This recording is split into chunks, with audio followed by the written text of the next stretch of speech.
The last thing you want to hear when you need your auto insurance most is a robot with countless irrelevant menu options. Which is why with USAA Auto Insurance, you'll get great service that is easy and reliable, all at the touch of a button. Get a quote today. Restrictions apply. USAA. Vitamin Water was born in New York because New Yorkers wanted more. Like more flavor to go with all the flavor. A refreshing drink after climbing 6 flights of stairs to a walk-up apartment, or standing in the subway station in 100-degree heat. Focus when I have an 8-hour shift, and Triple X after I was out all night at a club. Call Triple X. Drink vitamin water. It's from New York. Hilton brings you new ways to stay, with experiences that let you capture the glory days. Introducing the Graduate Hotels. Each inspired by local college towns, these stays are always original and never boring. Get in touch with traditions all across the country and enjoy a stay that's a class above the rest. Book at Graduate Hotels with Hilton Honors Points at Hilton.com. It's a win-win. Hilton, for the stay.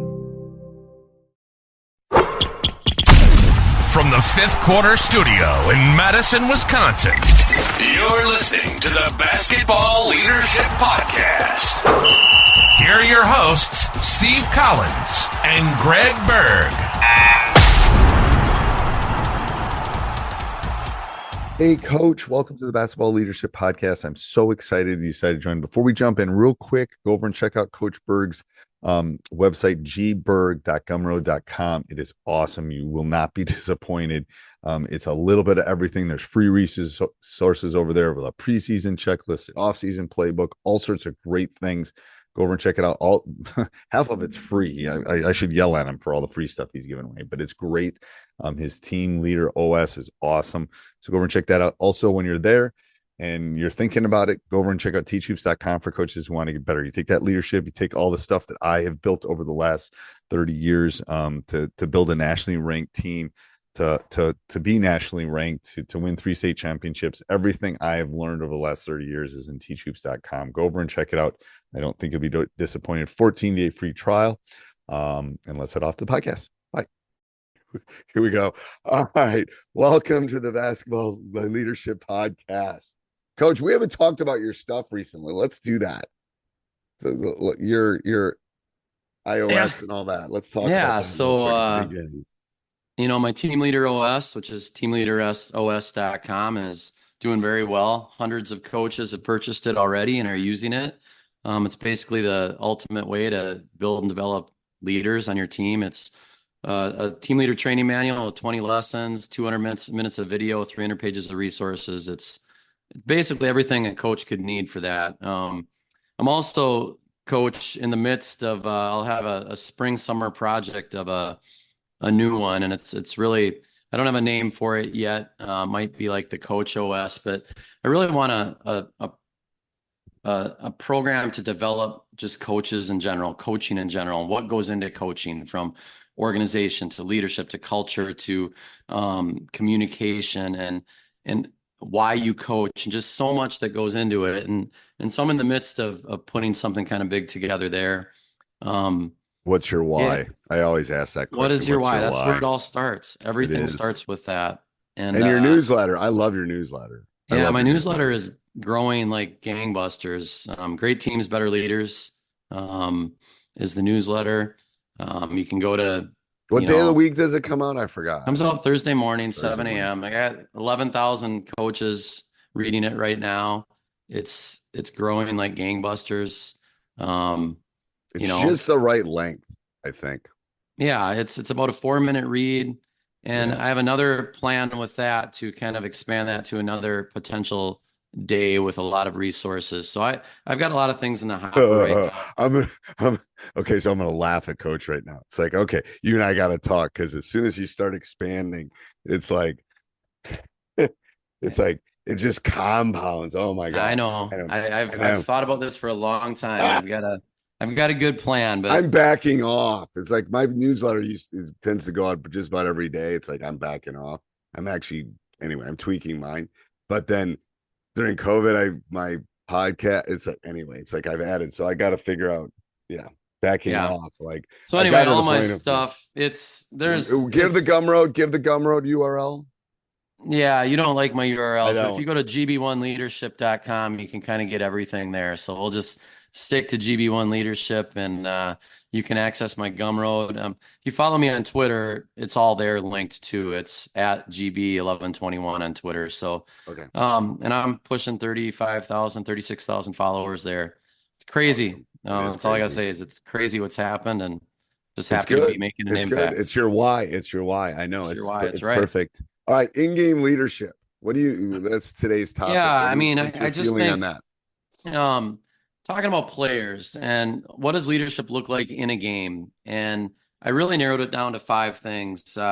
Your in-game leaders, number one, have to communication obviously is where everything starts, and they have to be verbal, and they have to be verbal with talking on the court and talking in the huddle and talking in the locker room and getting everyone's mindset ready, and that's step one to leadership, and really not just leading by example, but your best leaders are going to be your best communicators in game. I just think that's really true.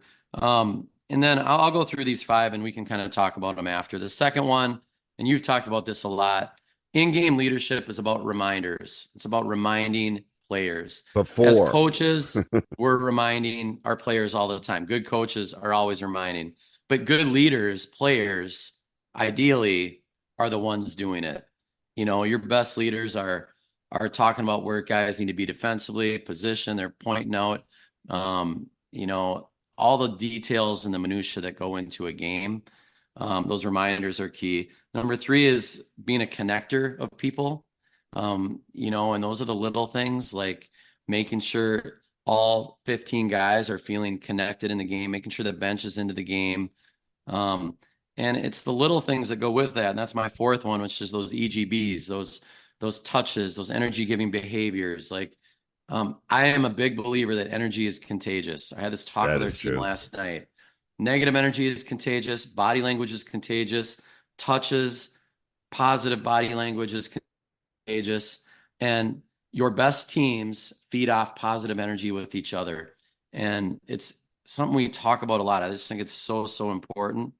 And then the last one is accountability. In-game leadership, your leaders have to hold their teammates accountable to how they're playing, how they're defending, how they're talking. That was the story I told last week. Critical. That was the story I told last week when my 2 leaders held the sophomore accountable during a key point of the game, saying that he's not ready, coach. He's not ready. He's not focused. Yeah. That I mean, I wish it wasn't at the end of the season that had happened, but it got. But it happened. It did happen. I love that. And it, and that one. So which ones of those stick out the most to you? Which ones of those between communication, reminding, connecting, EGBs, and accountability? Well, EGBs are big. Yeah. And I've shown video on, like, we have a huge thing. If one of your teammates goes down, you go, we practice running to go pick them up kind of thing, but it's those touches. I think that's a big one. And then my sophomore coach was the point guard of my last state tournament team in 2017. And he is the only kid I've ever let into my coaching huddle during a timeout and stuff. And it's because he was an unbelievable communicator of his friends, of his teammates, of getting everyone on the same page. And I give credit to his parents. They've done a wonderful job with that young man. But it was like he knew. It's like the leaders know. They get it. They get what it is. And I'm telling you, I have a kid right now. He's 5'9". He's a baseball player. He's not a basketball player, but he's a leader. Yep. And if there's any question whether he's coming out, I'm camping out in his front yard, because it's like, baseball's great, but it's like, I need you, because he's an energy giver, not an energy taker. Yeah. And he is, a ring leader. Like, it's like a piper. It's like Pied Piper thing. The good ones they follow. Oh, totally. It's unbelievable. my best teams, our state tournament teams, always had that bench energy guy that brought everyone together, that was contagious to other people. It's so critical, and it goes to the point, we've talked about this before, but your best leader does not have to be a starter, does not have to be. They don't at all. And the Josh Pastner story, and I don't know if you've heard that from Arizona. He ended up being a college coach. I think he's at Georgia Tech right now. He led their team in Arizona to the state, or to the NCAA championship, as a walk-on freshman. And I could tell the story. It's something we talked about in the Jansen stuff that I did, but it's a phenomenal story, and he's a phenomenal leader, and he never played, and he carried their team, and the teammates will all admit that. Right. And it's that in-game leadership. It's those guys that bring out the best in other people, that are invaluable on a team.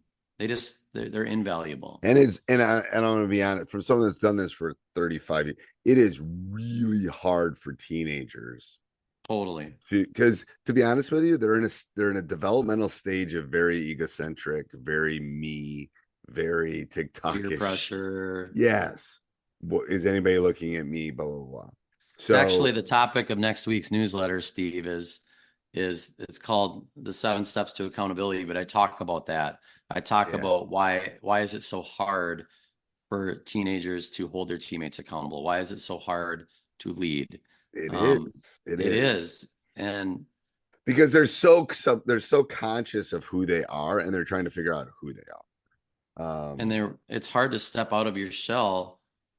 Especially, you got these relationships with kids oftentimes since 2nd grade. Right. And these natural roles and these natural interactions with your friends develop on how you interact, and kind of the pecking order, especially in a smaller school, because you've grown up with these kids your whole life. So it's really hard to be 17 and all of a sudden put the hammer down on a friend. Yeah. And what I've noticed with great leadership is they care about people's feelings and they have empathy, but they're willing to step on the toes that need to be stepped on for the betterment of the group. The bigger picture matters. The bigger picture matters. And they're not worried about how they look. They're not worried about, sometimes the repercussions, which can cause problems sometimes, but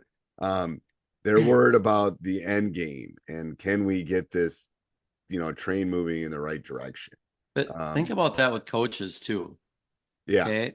How many coaches, there's a lot of coaches that don't lead that way.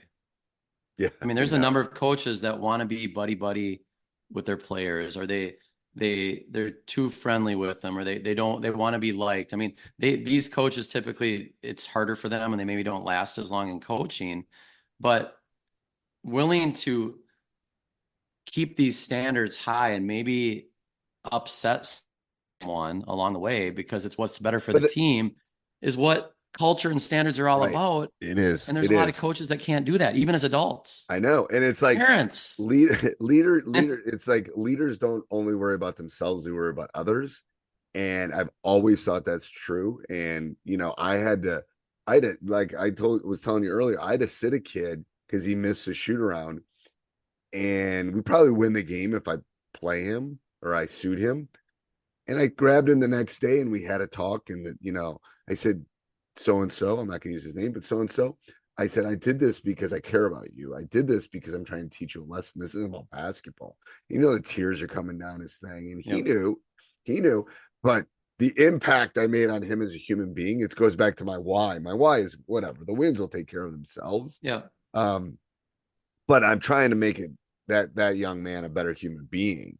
And you are, but you're also thinking about the team and the collective and the culture and the impact and the ripple. When you don't deal with that, that's why I always say culture is every day. Yes. When you don't deal with that, there is a domino effect. And the other kids, it's like, well, one of my let's say my son comes late for curfew, my daughter sees it, she's going to assume she can come home late for curfew. Like, Yeah. it's like that's the family culture. It's like, well, that's not okay. So I think I think there's a lot of similarities. You and I had talked about that with leadership. You know, the leader of the I'm definitely not the leader of the house, but Yeah. Yeah. As a high school principal, on top of that, like, it's very conscious to me of the leadership and cultures every day. Like your culture can slip without those decisions made on a daily basis. And it's all part of it. And it's ironic, or it's not ironic, but the parallels between being a high school kid, being able to hold their teammates accountable, and then adults doing the same thing and parents doing the same thing. It's a skill. it is And a not skill. everyone has it. No. It can be developed, but it's a skill for sure. It is a skill. All right. Anything else, Coach? That's good. All right. Till next week.